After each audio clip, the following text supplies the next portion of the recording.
വ്യായാമം ചെയ്യുന്നതിനിടയിൽ ആളുകൾ കുഴഞ്ഞു വീഴുന്ന സംഭവങ്ങൾ വർദ്ധിക്കുന്നത് ആശങ്കാജനകമാണ്. എന്നാൽ തീവ്രതയേറിയ വ്യായാമങ്ങളല്ല ഇവിടെ വില്ലനെന്ന് പറയുകയാണ് കാർഡിയോളജിസ്റ്റ് അലോക് ചോപ്ര.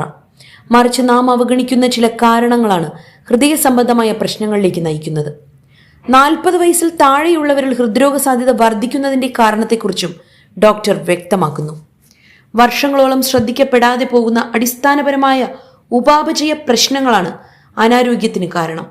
അതിനാൽ വ്യായാമം ഒഴിവാക്കുകയല്ല ചെയ്യേണ്ടത്, മറിച്ച് ഗുരുതരമാകുന്നതിന് മുൻപ് നിശബ്ദമായ അപകട ഘടകങ്ങളെ കണ്ടെത്തി പരിഹരിക്കുന്നതാണ്. തീവ്രതയേറിയ വ്യായാമങ്ങൾക്കിടയിൽ ഹൃദയ സംബന്ധമായ പ്രശ്നങ്ങൾ ഒരുപാട് സംഭവിക്കാറുണ്ട്. എന്നാൽ ഇത് പലപ്പോഴും രോഗലക്ഷണം പുറത്തു വരുന്നതാണ്, അല്ലാതെ രോഗത്തിന് പിന്നിലെ കാരണമല്ലെന്നും അദ്ദേഹം കൂട്ടിച്ചേർത്തു.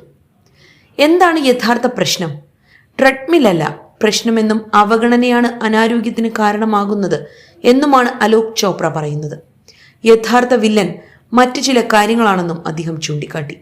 മോശമായ ഉപാപചയ ആരോഗ്യം, ഇൻസുലിൻ പ്രതിരോധം, വിട്ടുമാറാത്ത വീക്കം, അമിതമായ മാനസിക പിരിമുറുക്കം, മോശം ഉറക്കവും വിശ്രമവും പോഷകക്കുറവുമുള്ള ഭക്ഷണക്രമവും. വ്യായാമം ആരംഭിക്കും മുൻപ് ശ്രദ്ധിക്കേണ്ട ചില കാര്യങ്ങളുണ്ട്. ഹൃദയത്തിൻ്റെയും മസ്തിഷ്കത്തിൻ്റെയും ഒക്കെ ചില പ്രശ്നങ്ങൾ ലക്ഷണങ്ങളൊന്നും കാണിക്കാതെ തന്നെ നമുക്കുണ്ടായേക്കാം. ഡോക്ടറുടെ വിദഗ്ധ പരിശീലകരുടെ നിർദ്ദേശത്തോടെയാവാം വ്യായാമങ്ങൾ.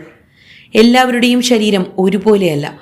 ഒന്നും ചെയ്യാതെ ഇരുന്ന് പെട്ടെന്നൊരു ദിവസം കഠിന വ്യായാമത്തിലേക്ക് കടക്കുന്നത് അനാരോഗ്യം ഉണ്ടാക്കിയേക്കും. മാനസികമായുള്ള തയ്യാറെടുപ്പും ഇതിന് പ്രധാനമാണ്. വ്യായാമത്തിനിടെ ക്ഷീണം തോന്നിയാൽ വിശ്രമിക്കുകയും ദാഹിക്കുമ്പോൾ ആവശ്യത്തിന് വെള്ളം കുടിക്കുകയും വേണം.